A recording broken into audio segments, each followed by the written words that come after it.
I lost both my legs in Somalia.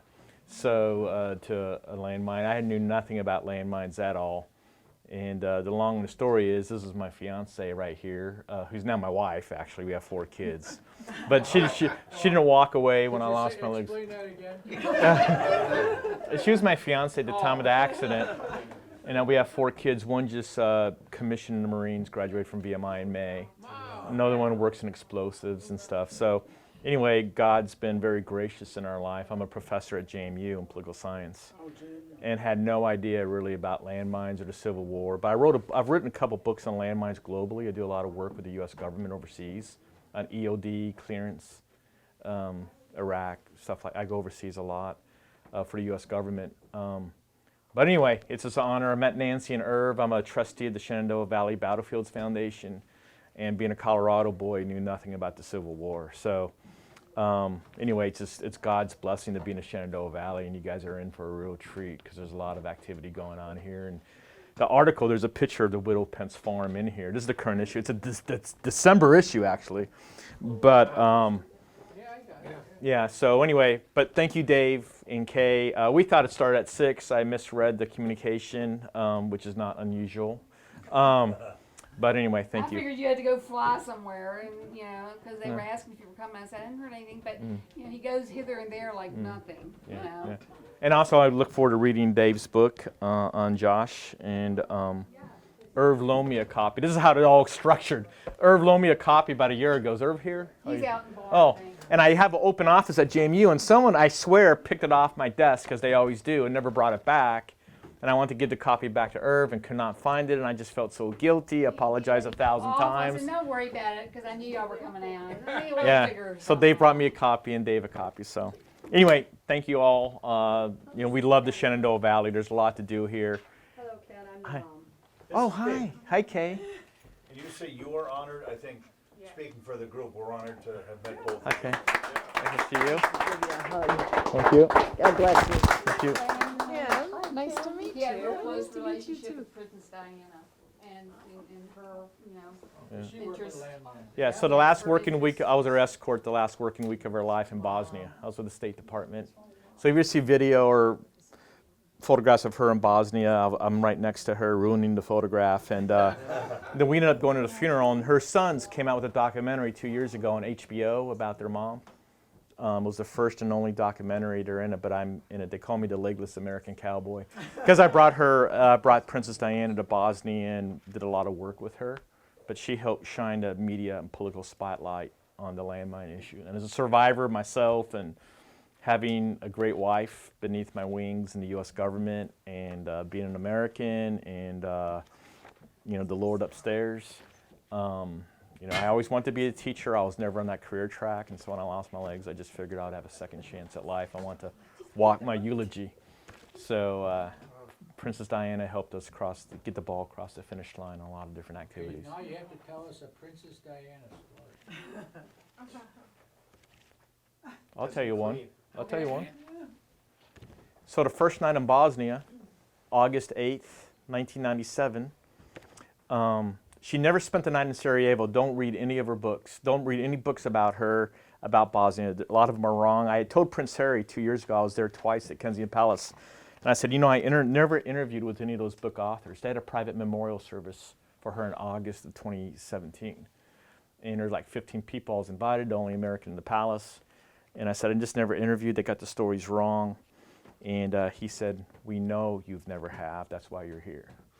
So anyway, the Princess Diana story was the first night. It was in Tuzla, Bosnia, a multi-ethnic city. After the ethnic cleansing, it was one of the few multi-ethnic cities, Muslim, Croatian Catholic, Serbian Orthodox Christian. And we're having dinner with like 17 landmine survivors. And I asked her, she was actually on my left. I said, ma'am. I was always told to call her ma'am as in jam, until she corrected me, and she never did. I said, ma'am, thank you so much for being in Bosnia. Of all the places you could go, why are you with us and landmine victims? And I had given a speech with her in D.C., her last American visit with Elizabeth Dole in D.C., and I spoke with her in London and all that. So I sort of knew the story, but I'll never forget what she said. This is the story I want to share. She said, the media has made my life horrible, and I'd like to make their life horrible by going to countries they normally otherwise don't go to and covering issues they normally otherwise don't cover. And sure enough, you know, the media followed her to her death. But in Bosnia, the media followed her everywhere. They weren't covering landmines or landmine victims, they were covering her. But we could graft the landmine issue onto her attention, and that's what she knew. Yeah, so she knew. Yeah. So we're actually in London for the funeral and did a lot of CNN, NBC type stuff because the palace gave me the green light to do the interviews. And I remember some like CNN anchor said, you know, when there was commercial break, she said, you know, Princess Diana really used the media. And I was like, you bet she did. She had nothing else. She was a divorced mother of two, sort of came from a dysfunctional family, ostracized by the royal family. She fought to keep her title. And she was a tough person, but her life circumstances made her tough. And that's why she's the first celebrity to touch somebody with leprosy, first celebrity to work in a home HIV hospital. Remember when HIV, you thought you'd touch somebody? She was the first celebrity to do that. I remember when you weren't, but Ted Koppel of Nightline followed me around the day before the funeral. So Nightline, Ted Koppel. The story the night before the funeral was sort of, I'm coming back to London to attend my champion's funeral. And I was at Kensington with Prince Charles, Prince Harry, Prince William. It was their first London appearance. We're kind of looking at the flowers. Like the barriers were back there, maybe 100 yards with thousands of people. And I remember there was a card like this size. I took a photograph of it. And I'll never forget what it said. And it said, Dear Diana, it was with flowers. You know, there are flowers everywhere. Dear Diana, thank you for treating us like human beings, not criminals. From David Hayes and all the lads in Her Majesty's Prison, Dartmoor. Come to find out that she had gone to prisons advocating for vocational training programs, better food, and the prisoners in this prison sent flowers to her funeral. But leprosy, HIV, AIDS, so she's really an incredible woman. But that's the story, is, you know, the media literally followed her to her death. Yeah, it caused her. Yeah, yeah, and she knew that. And that was her number one security threat. When we worked with her in London and Bosnia, the number one security threat was the media. You think Harry's going to carry on the tour? Have you? Yeah, so Prince Harry, I was out there twice, once for the HBO movie, and then that was like in April of 2017, and then August of 2019, 2017, they had a private memorial service for the family service for the 20th anniversary of her passing. And Prince Harry's inherited the landmines portfolio. So, and Prince William is taking over the child bereavement portfolio. So Prince Harry has something for Africa, HIV, AIDS, and he was just there a couple weeks ago. Yeah, but I think, you know, he had to do something. I don't think it's in his heart. Like, I think he has his own interests, but out of honor and legacy to his mother, he's done a little bit on it, but he really wants to create his own identity and not live in his mother's shadow. So I think the 20th anniversary was sort of closure for both of them. And he said it in the film, where he has some mental issues dealing with his mother's death, and he could never share them publicly. Yeah. Right. Well, there Prince you go. Harry's big into warrior games too. Yeah. Yeah. Maybe something he's trying to do. He is, yeah. Legacy. Yeah. That's it, yeah. That's where Wounded Josh- Warriors. That's where Yeah. Josh met Prince Harry. No, he Okay. ran in a marathon with him once Oh, in that's New true. York Okay. In first. New York through. Okay. With him. Yeah, Prince then- Harry chose Josh as his running mate. Wow. Through Central Wow. Park. Wow. Prince Harry served in Afghanistan. And you know why he came back, right? Because some reporter wrote a story that Prince Harry was in Afghanistan and knew, Flying this color helicopter. yeah, and knew he would be a security threat to everybody else. Yeah, right, yeah. He said that was, news too. Yeah. yeah, he said that was, he was the most happiest when he was with Yeah. the And a bunch of Taliban were watching TV going, oh. Yeah. Wow. Tom, I think you made that up. I think 5K or something like that. Okay. There you go, Wow. marathon, sorry. I'm Wow. not a track person. Wow. He ran something. he ran from mom. Ran from mom, yeah. Huh. exactly. Great. Well, glad you guys were here. Yeah. Thanks. Thank you for adding to the story. Yeah.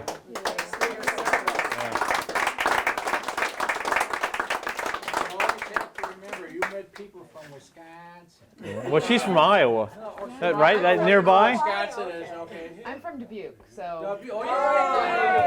Oh, you're almost to Wisconsin. yeah, almost there. So you recognize the accent. You don't Yeah. talk funny, Monroe, right? Wisconsin, Yeah. it's about an hour. Rogers had a great game today. Yeah. 6 touchdowns. Oh, Why he broke a lot of records today. Yeah. cool deal. But he- What yeah. are we doing on a tour? You should be watching the Packers. And he didn't do the Lambeau leap. I saw him on TV. Oh, yeah, I saw it. And he said my legs are too tired. And he had just thrown like 5 Well, they touchdowns. helped Crosby up. Oh, yeah. Last week, Against yeah, I Detroit. love that when they boosted Yeah, Crosby. yeah. Put a little ladder up. Tram, But, you know, trampoline. Nancy, Yeah, we're not gonna impose too much longer here. No, okay? that's fine. That's fine. You're welcome to look around and there's food over there, guys. Oh, Oh, it's been- Lots and lots of food. Okay. Stuff. Take You some want home Mr. for the Urban? kids. No, yeah, and you. It's for I you. know. Seriously. He still, I don't think, have you given Okay. the book yet? I don't think he's Yeah, got it. yeah. Did Urban get it? That's Did he? Okay. And 'Cause there's a dedication He to didn't know you any on about it. I Jessica's kept page. it Our daughter wrote one of the chapters. great. The first 2 chapters were all about the guy who founded the team. The next were all about the players. They suddenly went, there's nothing about how they got from point A to point B, going from their loss to their new normal. And so in a week, Jesse wrote chapter 3. I think you gave us a newspaper thing when you were here last. It's in the back of that thing, the newspaper Yeah, from. there it is. from- Found my yeah. reporter. Find that reporter, wow. Don't laugh. Where else It's a would real you- Where else newspaper. would you find it in Virginia? Yeah, and that's the Warrior games. Yeah. wow. Wow. Yeah. Well, you've done so much for us. I'm telling you, 'cause this book's been the most talked about book. Every time I see Irv, I can't look him in the eye because I felt know. So bad for you. He loaned me the book. Oh, gosh. And I brought it, and I have an open office where people walk like from the main through my office to the kitchen and coffee, and they pick up stuff. And so thank you. Yeah, you're welcome. It's been going on for a year. Like, I have to tell you, I absolutely laughed when they told me the story. yeah, yeah, Well, and Getting if a he book walks to you. up again, let us know. We have more. yeah. At least somebody's reading it somewhere. The story of the Wounded Warrior softball Yeah, team. and hopefully they're getting something. out of Yeah, it. yeah. Battlefield of all. Yeah, if anybody else needs one, we still have a bunch. No, I was actually a civilian. I was doing refugee resettlement work right after Black Hawk Down. I was there during Black Hawk Down, but my specialty is Islamic banking finance with nomads. Is what? Well, working with nomadic populations, Muslims. I worked in Mauritania for the Peace Corps, Senegal for the UN, Northern Kenya, Somalia. So it's the International Rescue Committee, and I was in charge of trying to economically stabilize a non-benign area for the U.S. forces to roll in. So when I was injured, an Islamic militia group saved me. There are no Americans out there. So my job was sort of to economically stabilize it. Well, it's amazing that they had, it shows you how we've changed medically, that they could save. Yeah, yeah. You know, when you're at that point, you know. Well, I We had take- a young man from, I think he graduated from Iraq, but he lost all 4 limbs in Iraq. And it's like, they saved him. And you're like, not sure where he goes from. You know, there's been a lot of stuff, but, and he doesn't live there anymore. But, Are you a nurse or? no, my son was in the Marines, he was in Iraq. Okay. So, but anyways. But How's he doing? Is he still in the Marines or? No, he got out, became a history teacher, now he works for Fish and Wildlife up in Alaska. Wow. With the education. Wow. So, yeah, he did sort of, What part of Alaska? he's in Tok, which is, if you're taking the Elkhorn Highway up, and it's the first main town you hit when you're coming in. Okay. And so there's Tetland Wildlife Refuge. And you know, up there it's like, okay, Denali Park is the size of Rhode Island. Okay. So Tetland's like 350,000 square miles or something like that, but it's the wildlife. Wow. Good for him. Migration. So, yeah, that's what Have you been to visit him? yeah, we've been a couple of times, but we're both like, we're getting older and like what, if we You look so young. Like, no, don't say that. but we're like not physically up to what he can. He's a real hunter. Okay. So like, Where did you serve? First Desert Storm? he did. He was a civilian. As a civilian. Working on, Refugee resettlement. But in the 90s, wasn't it? Yeah, it was, I was there during Black Hawk Down. I was injured 10 weeks after. Where? You know Black Hawk Down? Yeah, right. So I was injured 10 weeks after that. And he said That's right. it was Whatever you did, non-Americans that saved him. I was in non-U.S. controlled area. Somalia? Yeah. Oh. Okay, I'm trying to remember. You're telling you. The Marines landed in December '91, I remember. and then they left. I remember. They left in mid '92, replaced by the 10th Mountain Division. That's an army? Yeah. Okay. And that's when I got there, and I was behind enemy lines, sort of economically stabilizing area. The U.S. government was giving me money to seed 3 different operations to generate economies, which in turn would encourage the refugees to come back. Oh, okay. So Friends that that, we I made was trying from to figure Phoenix. out. Because they're before Desert Storm. Yeah. No, it's after Desert Storm. Okay. The So Desert Storm was 2008. 1991, and that's one reason we went to Somalia was because of we had pre-deployment assets in Saudi Arabia and Kuwait, Yeah. and we brought them to Somalia in Yeah, I December. remember that. Yeah. Then landing on the shore. So I spent my career in West Africa, Mauritania, Senegal. I speak a nomadic language. It's like it's And so they brought me to northern Kenya to do food operations in Somalia, a non-benign environment. And then they So were you in the State Department? Or International Rescue And Committee. the other thing What we is went that, out to the State field Department? of It's it was funded by USAID and the State Department and the UN, Is he? U.S. Agency for International Yeah, Development. Oh. we were driving out there and you're thinking, trying to get wow, everything and together. it's So you weren't in so the out in the military. corner. Okay. It's so cool. All right.